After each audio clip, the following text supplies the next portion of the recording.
public, blatant, and deliberate humiliation. Have you ever had to taste that terrible feeling?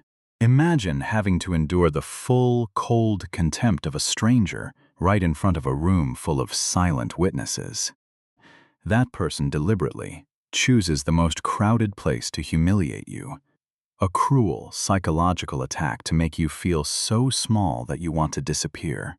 And that is exactly the horrific trap that happened to Renata Osei, a woman of color, on Flight 11 from Atlanta to London.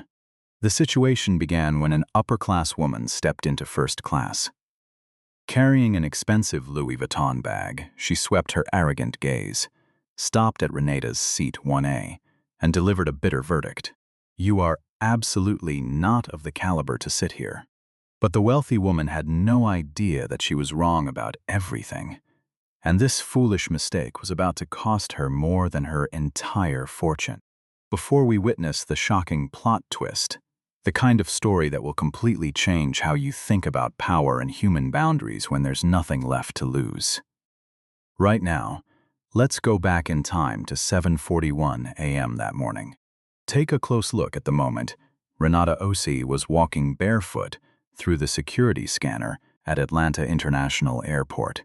Her entire exposed net worth at this moment was just a worn-out pair of canvas sneakers placed next to a cracked duffel bag from her grad school days.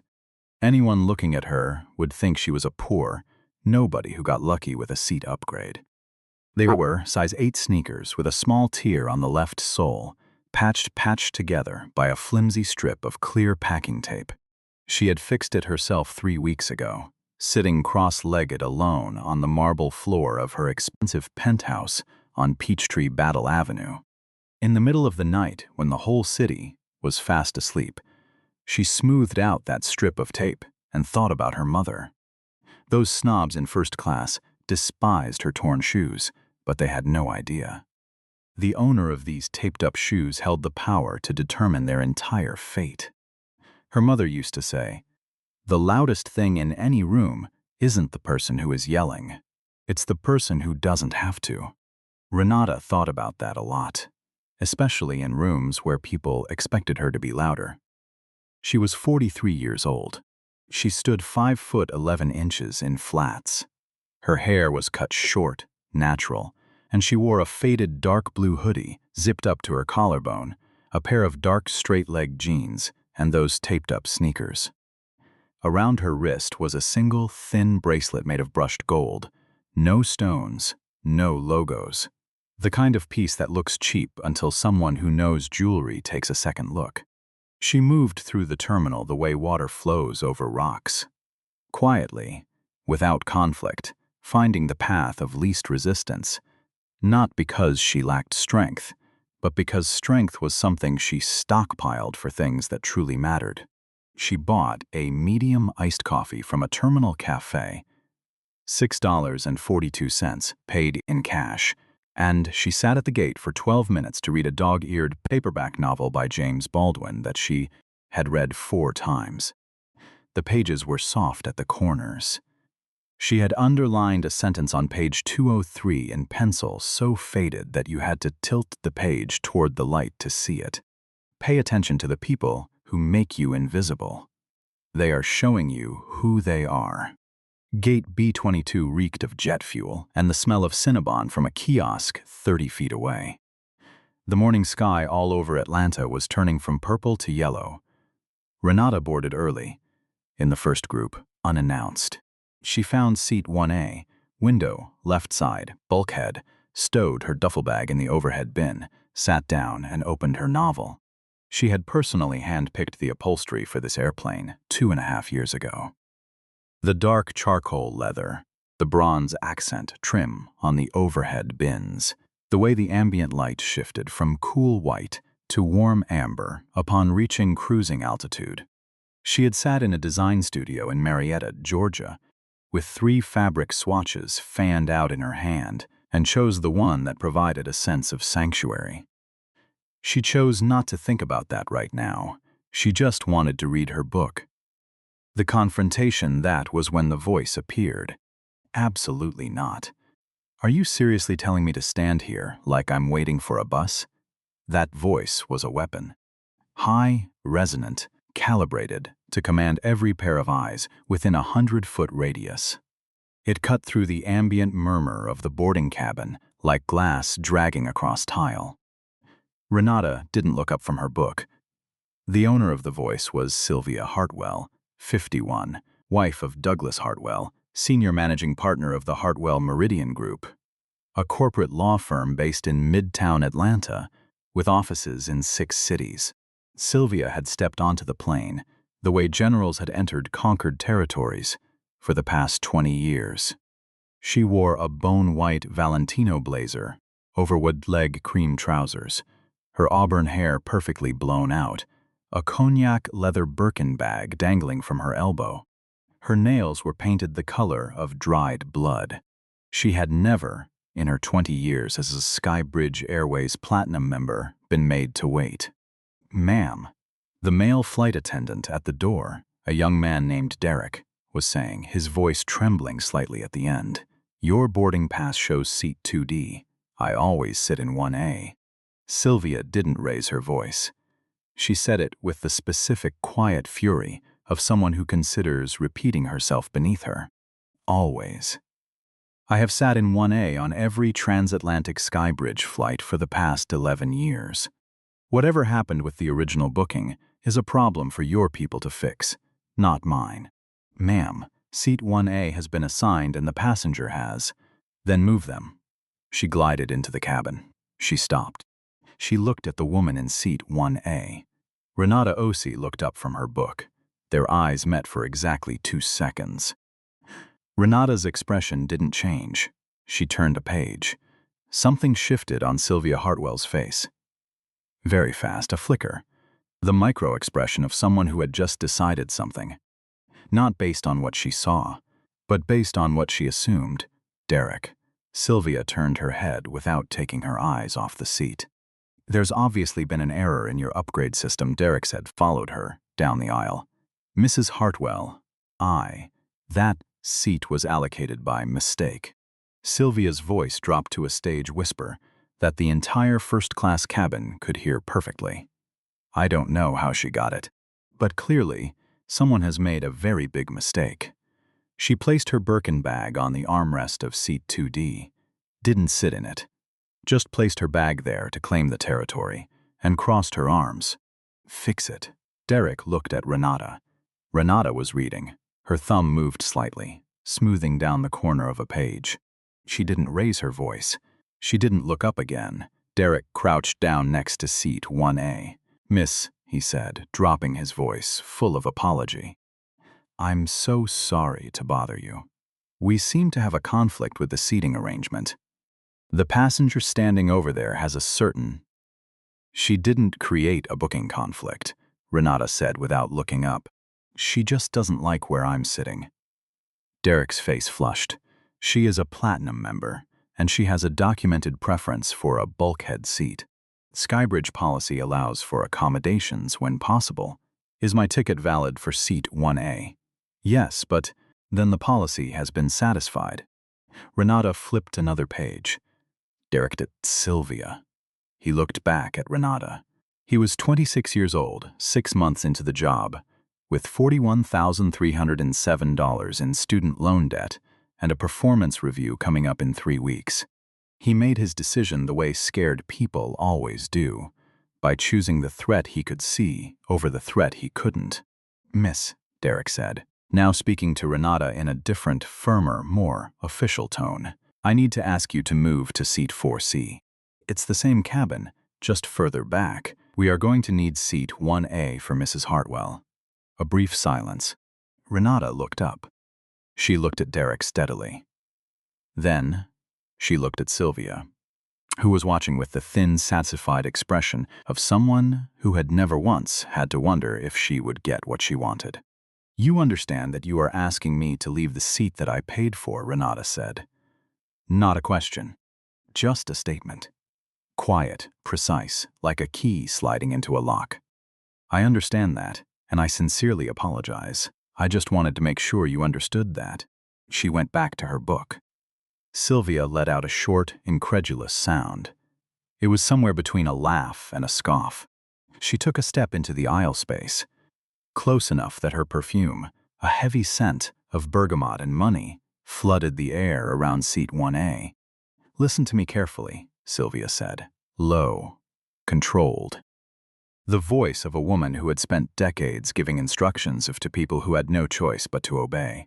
"I don't know what kind of voucher or credit or arrangement got you into this seat, but I am going to help you understand something about how the world works.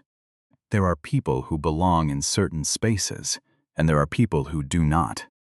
It's not personal, it's just reality. And the sooner you accept your reality, the easier today is going to be for everyone." The cabin was dead silent. Not the silence of polite people trying not to eavesdrop, but the silence of people who had just heard something so ugly that their bodies froze before their minds could react.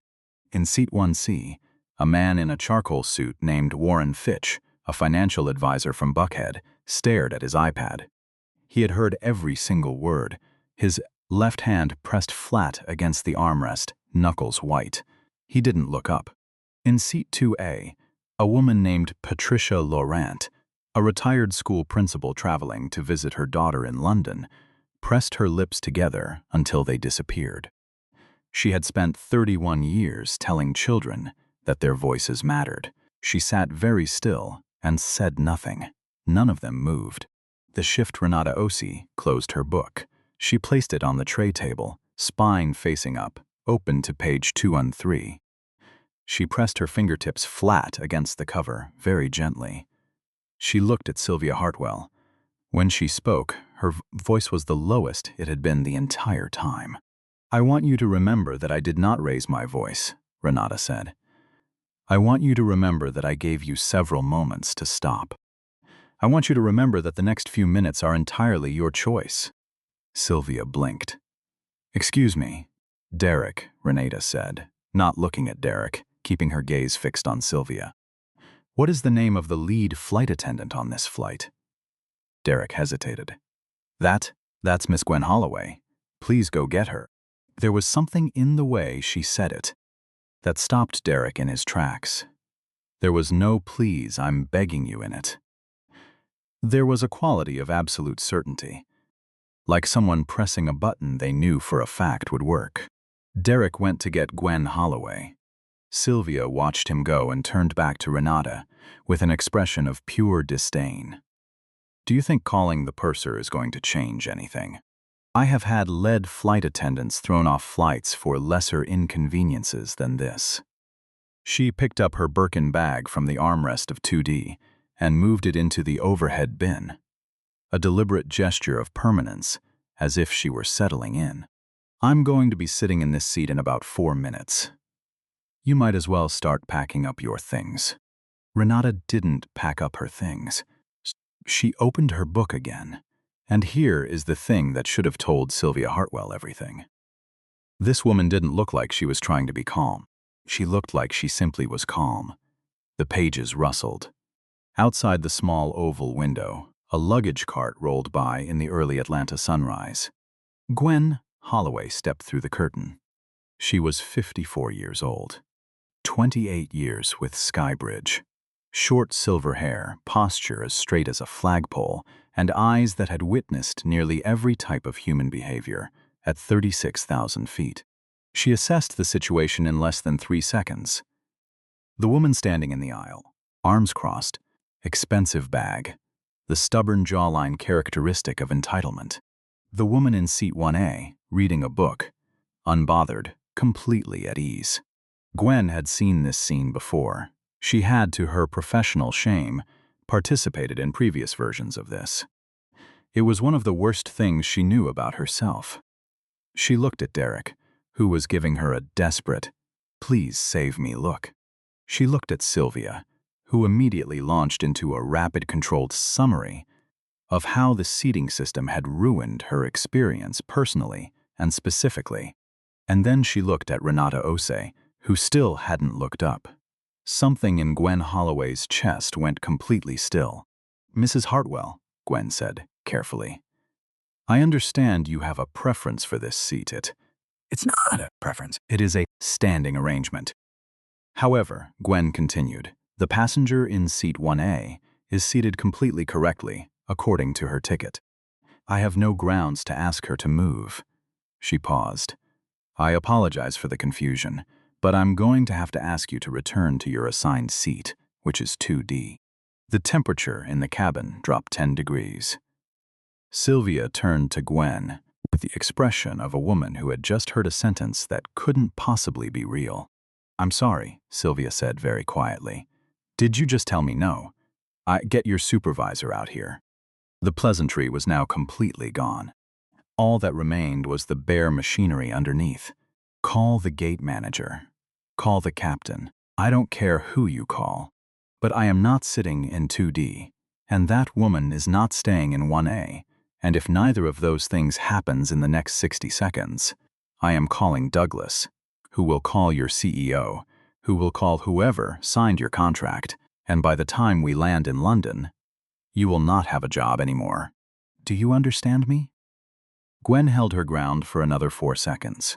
4 actual, clearly counted seconds.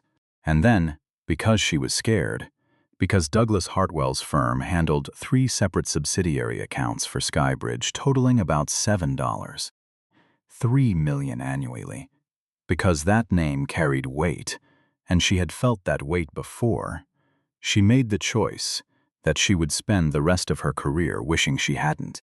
She turned to Renata. Miss, Gwen said, I am so incredibly sorry.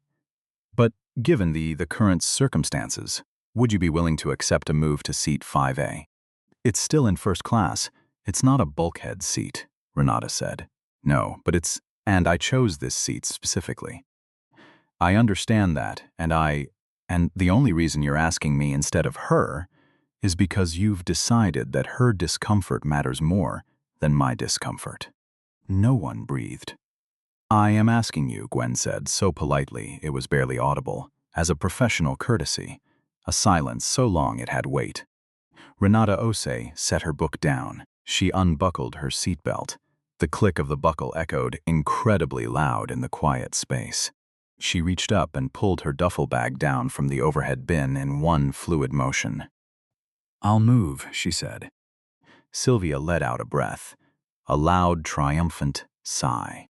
But Gwen, Renata continued, holding the duffel bag by its strap, speaking to the lead flight attendant without drama, without theatrics, just simply and directly like one adult speaking to another. I want you to pay attention to what you just did. Because you're going to remember it. Row 38, she walked toward the back of the plane, not to seat 5A. Because as she passed the 5th row, the 12th row, and the 19th row, she kept walking. Through business class, through premium economy, straight to the very last empty seat on the plane, row 38, middle seat. She sat down between a retired teacher named Greta, 71 years old, and smelling of lavender and eucalyptus hand cream, and a young veteran named Marcus Briggs, who had a duffel bag between his feet and a paperback thriller on his lap, who, when Renata sat down, simply shifted slightly to give her more room and said nothing. Renata placed her book on the tray table. She pulled out her phone. She typed a message to a contact saved simply as O. The message read, Code V, Flight 11 scene. I'm in seat 38B, initiate protocol. Then she typed a second message at the same time, bring the Hartwell file. The entire file. She locked her phone. She looked out the window. The sun was fully up. The tarmac shimmered in the early heat.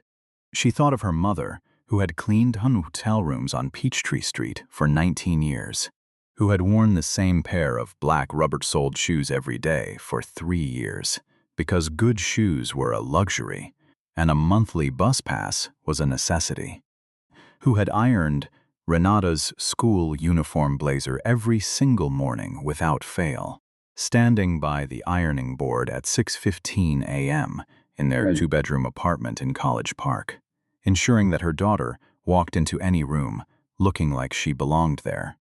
Her mother never once told her to fight back. She told her to be precise. There's a difference, she used to say. Fighting is noise. Precision is a scalpel. Renata closed her eyes. Up in first class, Sylvia Hartwell settled into seat 1A, accepted a glass of champagne from Derek, and began texting her husband. "Everything has been sorted out," she wrote. "Some people just need to be taught a lesson." Douglas texted back immediately. "That's my girl." At that exact moment, on the tarmac below the plane, 3 vehicles parked right outside the boarding gate. Not airport vehicles. They were black SUVs. Pay attention to the black SUVs. They are going to become important very soon. The plane did not push back from the gate. 5 minutes passed. The engines hummed but didn't roar. Passengers checked their watches. The intercom clicked on. "Ladies and gentlemen, this is Captain Weaver speaking. We have been asked to hold at the gate by SkyBridge Corporate. We will have an update as soon as we are notified.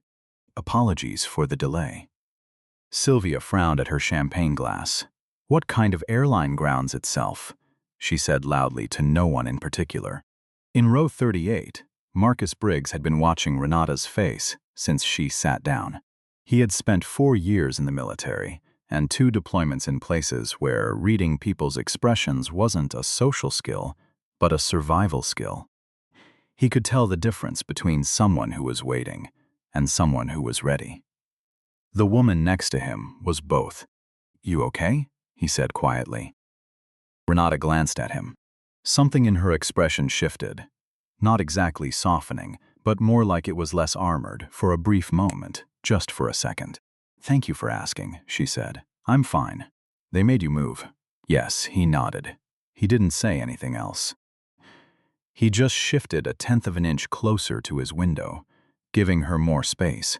The way people with good instincts make room for others without being asked.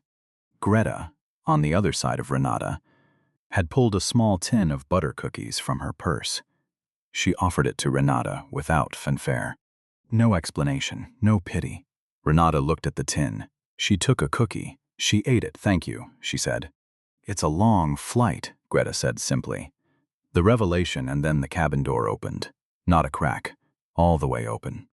Wide open, from the outside, the sound of it cut through every conversation on the plane. Every head turned. Airplane doors are not supposed to open once they are sealed shut. 4 people stepped onto the aircraft. The first was a woman named Odessa Williams, 40 years old, who moved like someone accustomed to showing up in rooms where people didn't expect her. She was the Chief Operating Officer, COO, of SkyBridge Airways. Behind her was Raymond Park, General Counsel, carrying a tablet and a black file folder. Behind him were 2 men in dark suits, whose job was to be large and say nothing. Gwen Holloway nearly dropped the beverage cart she was holding. Odessa Williams didn't even pause at the first-class curtain. She didn't look at Sylvia Hartwell, who was sitting up straight, champagne glass still in hand, watching the newcomers with a creeping sense of unease. Odessa walked through the cabin as if she owned the aisle, because in a very weighty sense, she reported to the person who did. She walked through business class. She walked through premium economy. She went straight to row 38. She stopped at the middle seat. She looked at Renata Osei. "Miss Osei," Odessa said, "I am so sorry we couldn't get here faster." The entire economy cabin went dead silent. Renata looked up at her CO. "You're right on time. Raymond has the documents." Odessa glanced around the cramped row with thinly veiled fury. "We'll relocate to the executive lounge to debrief." "Not yet," Renata said. "I want to walk through this cabin." A brief silence. "Of course." Renata unbuckled her seatbelt. She stood up. She turned to Marcus Briggs. "Thank you," she said, "for the space." Marcus didn't say anything. He just nodded, the nod of people who understand something, without it needing to be spoken. She turned to Greta, and for the cookie, Greta patted her hand once, quickly, and went back to her knitting. Renata turned to face the plane. She was taller than most people remembered the moment she stood all the way up. She didn't raise her voice. She didn't have to. The cabin was already listening, so intently they forgot to breathe. My name is Renata Osei, she said clearly, to the entire plane. I am the founder and chairman of SkyBridge Airways. I bought this airline 9 years ago. I designed the seats you are sitting in. I approved the routes you are flying. And this morning, on my own airplane, I was asked to leave seat 1A because the woman occupying it decided, and here her voice didn't rise, didn't shake, didn't perform at all, that I didn't look like someone who belonged there. Not a single person moved. Renata picked up her duffel bag. She picked up her book, placing a thumb on page 213. She walked up the aisle. This wasn't the walk she had done an hour ago, moving toward the back with her bag and her silence. This was something else. This was the walk of a returning tide. Every face she passed turned toward her. The businessman in seat 1C, who had pressed his palms into the armrest and said nothing, Warren Fitch, looked up as she passed. Their eyes met. His face went through 3 expressions in less than 2 seconds. Shame, then an effort to hide that shame, then something worse, the realization that hiding it was useless. Renata didn't stop for him. She had nothing to say to him right now. That conversation would happen later, in a different room, with paperwork. She stepped through the first-class curtain. Sylvia Hartwell saw her coming and didn't move. For a suspended moment, Sylvia's face was back to what it was, assured, arranged, occupying the center of everything. And then, the people behind Renata, Odessa Williams, Raymond Park, the 2 men in suits, stepped through the curtain, and Sylvia's face began to change. She looked at Odessa's ID badge. She looked at Raymond's file folder. She looked at the way people with power moved, and she began to, finally, and too late, understand the geometry of the room she was actually standing in. "That's my seat," Sylvia said. Her voice was smaller now, slightly, but still there. Renata stopped 3 feet away from her. "Yes," Renata agreed. "For the last hour it was. Whatever she told you, she is exaggerating the situation, Mrs. Hartwell." Renata's voice was so calm it was almost kind. "I haven't told anyone anything yet. That is actually going to be your problem." She looked at Raymond. "Raymond, what is the status of the Hartwell Meridian retainer right now?" Raymond opened his folder. 3-year retainer agreement, currently in month 19. Annual value is $7, $3 million. Renewal meeting scheduled for next month. Cancel it, Renata said. Issue the termination notice today. Cite irreconcilable conflict of interest. Raymond's pen moved. Sylvia stood up abruptly. The champagne glass was still in her hand. "You can't do that. That contract isn't." Douglas will. "Douglas is going to receive that same notice," Renata said, "the exact moment you do. You don't understand what you're doing." Sylvia's voice had skyrocketed, losing its structure. "Do you know what Douglas can do? He has relationships with." "He had relationships with this airline," Renata said, the past tense landing for the first time. "He was also copied on the internal audit notice. We sent his firm 6 weeks ago regarding billing discrepancies on 3 of our subsidiary accounts. He hasn't responded." She paused. "Now he'll have to respond." The champagne glass shook in Sylvia's hand, a slight tremor. "This," Sylvia started, then stopped. "This isn't fair." Renata looked at her. The silence between them stretched for 4 full seconds. "You told me," Renata finally spoke, "that there are people who belong in certain spaces and people who don't, and that I should accept my reality." She tilted her head slightly. "This is your reality." The reckoning. She turned to Gwen Holloway, who was standing near the galley, her face the color of old concrete, hands clasped tightly together in front of her. Gwen couldn't look Renata in the eye. She was staring at a spot about 6 inches to her left. "Gwen," Renata said, without harshness, "how long have you been with SkyBridge?" Gwen's voice came out very soft. 28 years. 28 years. Renata repeated it without inflection. She let it settle. "You knew what was happening. You knew it wasn't right. And you made a choice." Renata waited. Gwen's jaw worked, but no sound came out. That choice has a cost.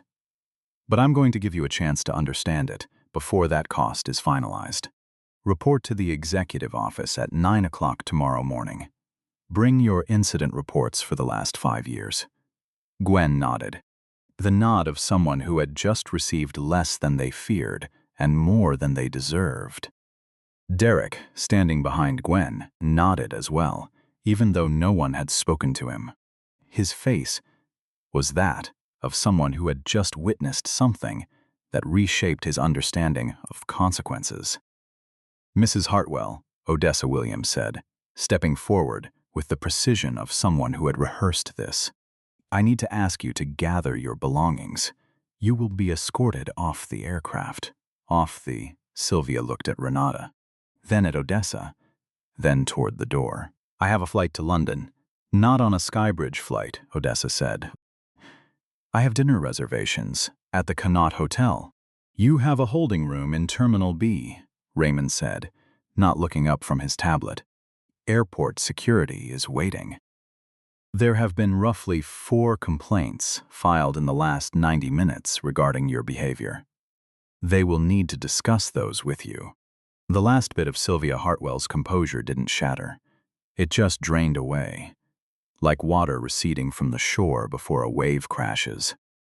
She set the champagne glass down on the tray of seat 1A, the seat she had fought to get, the seat she had humiliated another person to take, and she retrieved her Birkin bag from the overhead bin. Her hands were not steady.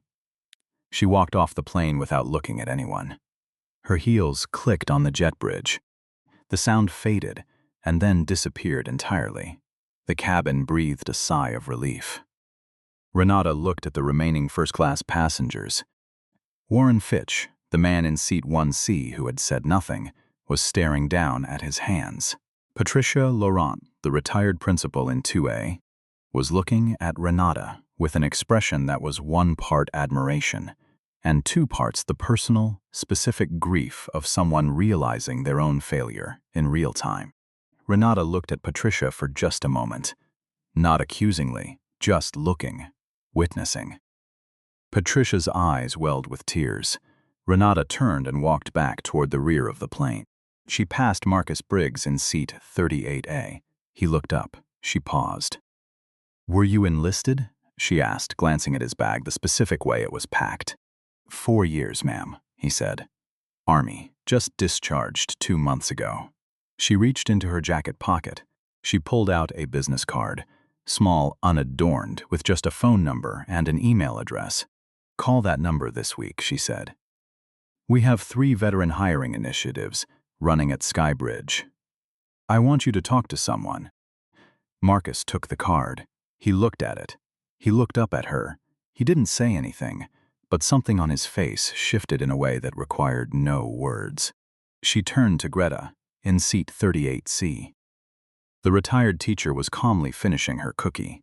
She looked up at Renata, as if none of the past 90 minutes had been particularly surprising, just slightly disappointing. Are you on your way somewhere nice? Renata asked.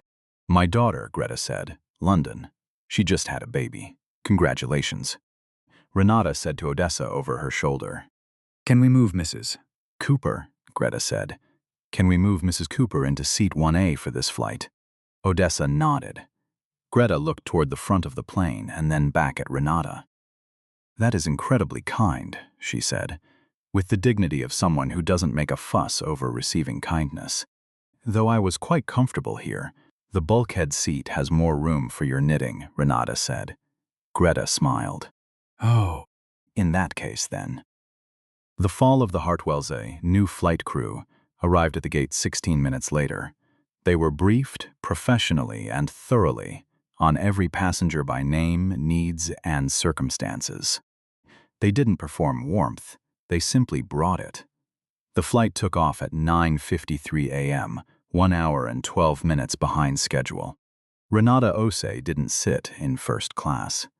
She sat in the jump seat near the rear galley, with the Baldwin novel on her lap, and the thin strip of clear tape on her left sneaker catching the light, and she read until the Atlanta skyline vanished into the clouds, and there was nothing outside the window but blue sky. Now, Sylvia Hartwell made her phone call from the holding room in Terminal B at 10:04 a.m. She called Douglas. He answered on the second ring, which told her everything, because Douglas never answered on the second ring. Sylvia. His voice was flat in a specific way that meant he already knew. Douglas, listen to me. I received the termination notice 11 minutes ago, Douglas said. I got a call from our professional liability insurance at 9:40. And I've been watching a video of you on my phone for the past 30 minutes, which currently has 1.2 million views across multiple platforms. Sylvia's hand tightened around the phone. Someone on the plane, she said. They were filming. By the end, everyone on the plane was filming, Douglas said. The audio is very clear, Sylvia. There are people who belong in certain spaces, and there are people who do not. That. He paused. When he continued, his voice had a quality she had never heard in 24 years of marriage. Exhaustion. Not the kind of tired after a long day of work, but the kind that comes when a person realizes they have run out of ways to pretend something isn't happening. That isn't something I can defend. I need you to call. There is no one to call, Douglas said. The firm is already drafting a statement. They are distancing themselves from the personal behavior of, he stopped, of my family. Of Douglas. I am. You told a black woman, in front of 140 people and at least a dozen cameras, that she didn't belong somewhere. And it turns out she is the founder of that company. His voice was very quiet now. I cannot, Sylvia. I can't even begin to describe what you've done. She started it, Sylvia said, and even as the words came out, she could hear how they sounded. Thin, fragile. The defensiveness of a child in the voice of an adult. Douglas was silent for a very long time. Find a lawyer, he finally said. Not from our firm. Someone else. He hung up. The fluorescent lights in the holding room buzzed. Sylvia Hartwell sat down in the hard plastic chair, the cognac Birkin bag on her lap, the bone-white Valentino blazer still immaculate, because the blazer didn't know what had happened yet. She looked at her reflection in the black screen of her phone. For the first time in a very long time, she was looking at herself without anything intervening in between. The police sergeant knocked on the door. Ma'am, there are 3 complaints filed that we need to discuss with you, and a representative from SkyBridge's legal department is outside. Sylvia didn't answer right away. She was thinking about something. She couldn't articulate what it was. Not yet. It was the beginning of a thought rather than the thought itself. The very first millimeter of understanding that the problem wasn't the seat. The problem was never the seat. Ma'am? Yes, Sylvia said. Her voice sounded different than usual. Quieter, stripped of its architecture. I'm coming. She put her phone into her purse. She stood up, and she walked out of the room without that walk. That specific walk she had refined over decades in rooms that bent to her, the way her shoulders were set, the way her chin tilted, the way space arranged itself around certainty. All of that was gone. She just walked, one foot, then the other. A person in an airport in a lot of trouble, beginning the long, specific work of reckoning with herself. The philosophy of True Power 6. Weeks later, the internal audit of Hartwell Meridian's SkyBridge billing accounts uncovered $4 million in fraudulently billed hours over a period of 14 months. The firm repaid the entire amount. Douglas Hartwell stepped down as managing partner of the firm in February. Hartwell Meridian restructured under new leadership. Gwen Holloway showed up for her 9 o'clock meeting. She brought every incident report she had filed over the last 5 years. The review that followed was deeply uncomfortable, well documented, and real. She was reassigned to ground operations for 6 months, along with mandatory bias awareness training. She completed it. She returned to flying in the spring. She was no longer the lead flight attendant she used to be. Her colleagues noticed it, though they didn't always have the words to describe what was different. Derek stayed with the flight crew. He requested a transfer into SkyBridge's training program. 2 years later, he became one of the people who taught new flight attendants how to read a cabin. He was very specific about what he meant by that. Marcus Briggs called the number on the business card. He was hired by SkyBridge's operations department 8 weeks after his call into a logistics coordination role that utilized, accurately and purposefully, the skills he had brought home from 4 years of military service. Greta Cooper's daughter had a healthy baby boy. The grandmother arrived at Heathrow well-rested, well-fed, and with half a blanket finished, because seat 1A had exceptional legroom and she had put it to good use. And Renata Osei, on a Tuesday morning in November, 4 months after Flight 17, sat in the very same Terminal B at Hartsfield-Jackson that she had walked through on that Tuesday in August. Different gate, different flight, still the same worn canvas sneakers with the clear tape on the left sole. She hadn't replaced them. She had a medium iced coffee, $6.42. She had her Baldwin book. She was on page 211 now. She thought of her mother, who had ironed a school uniform blazer at 6:15 every morning for years in a 2-bedroom apartment in College Park, so that her daughter would walk into any room knowing she belonged there. She thought, I don't fight to prove I belong here. I built the room myself. Renata's mother once said a phrase that became the guiding compass shaping her entire character. The loudest thing in any room isn't the person who is yelling. It's the person who doesn't have to. After all the noise and dramatic twists on Flight 117, the greatest lesson left behind was not the strength of power or money, but a story about human dignity and compassion. Sylvia Hartwell's arrogance, or the lead flight attendant's fearful compromise, proved a bitter truth. When you only choose to treat with respect those who you think have power, you demean your own value. The aura of a designer Louis Vuitton bag or a VIP seat 1A has never been enough to define the nobility of a being. When the mask of status is stripped away, all that is left is nakedness and loneliness. Conversely, humanity was illuminated in the cramped economy row 38, where human connection was warmed by the concession of veteran Marcus and the simple butter cookie of elderly Greta. Renata Osei, with her worn, taped-up canvas sneakers, demonstrated an ultimate life philosophy. We do not need to scream, fight, or tear anyone down to prove we belong in a luxurious space. When a person possesses enough capability, kindness, and self-respect, they build their own room. Always treat the janitor with the same respect as the CEO, because a person's value doesn't lie in where they sit, but in how they stand firm and how they uplift those around them. The boarding call echoed. She picked up her bag. She lined up with everyone else. She was just a passenger. No one around her knew what she owned. No one around her knew what she had overcome. And she stepped onto the plane, just like that. Head held high, shoes quiet on the jet bridge, the brilliant and massive city of Atlanta behind her. Just like that. If this story stays with you, not because of the ending, but because you recognized someone in it, hit like so it finds the person who needs to hear it. Share it if you know someone who has ever been made to feel like they are in the wrong room, and leave a comment. Have you ever been in that cabin? On which side? I read every single comment.